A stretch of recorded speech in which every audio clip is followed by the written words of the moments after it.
ఆండాళ్ తిరువడిగళే శరణం. తిరుప్పావై 6వ పాసురం. తెలుగులో భావం. 6వ పాసురం నుంచి 15వ పాసురం వరకు ఆండాళ్ రోజుకొక గోపికను మేల్కొల్పుతూ ఉంటుంది. ఇలా మేల్కొల్పబడిన 10 మంది గోపికలు శ్రీవైష్ణవ సంప్రదాయం ప్రకారం 10 మంది ఆళ్వారులకు ప్రతీకలుగా భావించబడతారు. శ్రీకృష్ణ వైభవాన్ని వివరిస్తూ 6వ పాసురంలో ఆండాళ్ ఇలా అంటోంది: ఆహారమును సంపాదించుకొనుటకై వేకువనే లేచిన పక్షులు ఒకదానినొకటి పిలుచుకుంటూ కిలకిలారావాలతో ఎగిరిపోతున్నాయి. ఆ పక్షులకు నాయకుడు గరుత్మంతుడు. ఆ గరుత్మంతుని స్వామి అయిన శ్రీ మహావిష్ణువు ఆలయములో తెల్లని శంఖము సేవలకు సమయమైనది రండని పెద్ద ధ్వని చేయుచున్నది. ఆ ధ్వని నీకు వినబడుటలేదా? భగవద్విషయములెరుగని ఓ పిల్ల, లెమ్ము, లేచి రమ్ము.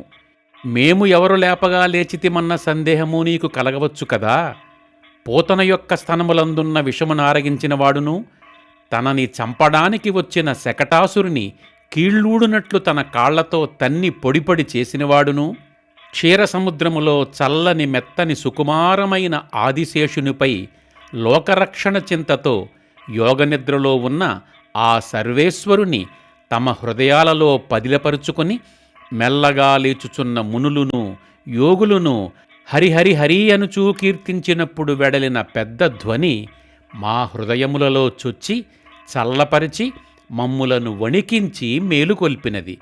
మరి నీవు మాత్రము ఇంకను అట్లే పరుంటివేమమ్మా? మాతో కూడి వ్రతము చేయటానికి నీవు కూడా లేచి రావమ్మా. ఆండాళ్ తిరువడిగళే శరణం.